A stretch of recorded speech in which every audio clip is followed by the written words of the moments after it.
Have you ever found yourself opening up to a stranger on a plane, a bartender, or a fellow passenger on a long train ride, sharing details you wouldn't dream of telling your closest friend or family member?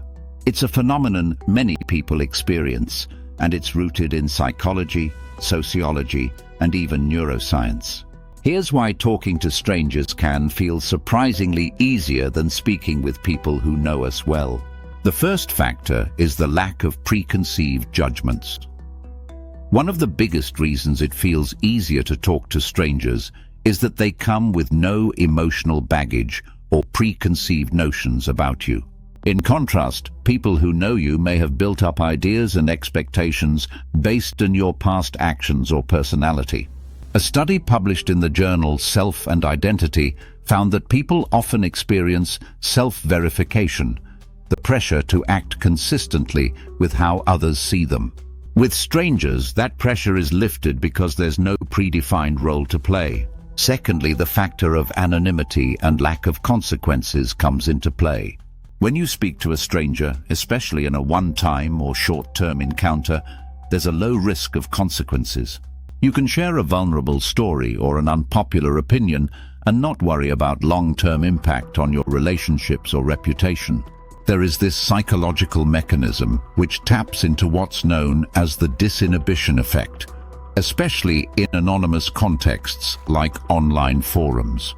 Psychologist John Suler, in his 2004 paper on the online disinhibition effect, describes how anonymity and invisibility lower people's guard, making them more open. Next comes the element of freedom from social roles. We all play different roles depending on who we're with.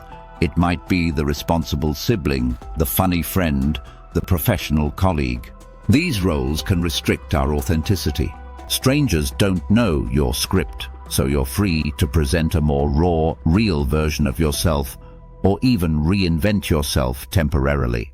The sociological context of Erving Goffman's The Presentation of Self in Everyday Life, 1959, argues that we are constantly performing versions of ourselves. With strangers, the stage is blank and the performance is unscripted. An important aspect which also stands to be quite valid is that strangers offer fresh perspectives. Talking to someone outside your immediate circle can introduce new viewpoints. Friends and family may validate your feelings or echo familiar advice, but a stranger brings different life experiences and can offer insights untainted by your history. If we throw some practical insight to it, this is one reason therapy with a trained, but initially unknown person works so well. Therapists are trained strangers who can reflect, interpret, and respond without emotional entanglement. And finally, we somehow know that strangers don't hold the mirror. People close to us often act as mirrors, reflecting our past decisions, flaws, and patterns. While this can be grounding, it can also be limiting and emotionally charged. A stranger, having no mirror to hold, simply listens. In a 2014 study published in Psychological Science, researchers from the University of Chicago found that people reported more satisfaction after deep conversations with strangers than they had expected, especially because they felt heard without judgment. We have to note the existence of expectation versus reality in close relationships. Ironically, it's often harder to be fully open with loved ones because of the weight of emotional investment. We fear disappointing them, burdening them, or rocking the boat. According to a 2018 Pew Research Center survey, nearly 50% of people admitted to withholding certain personal issues from family members due to fear of judgment or misunderstanding. Also, most importantly, vulnerability is there in unexpected places. Opening up to strangers offers a kind of emotional clean slate.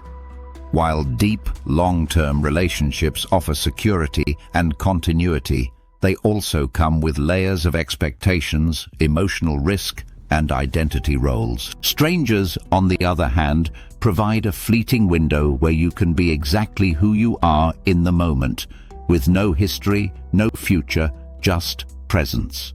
So next time you feel a little too honest with someone you just met, don't worry, you're just being human. If you loved this video, subscribe to our channel and stay tuned for more such videos.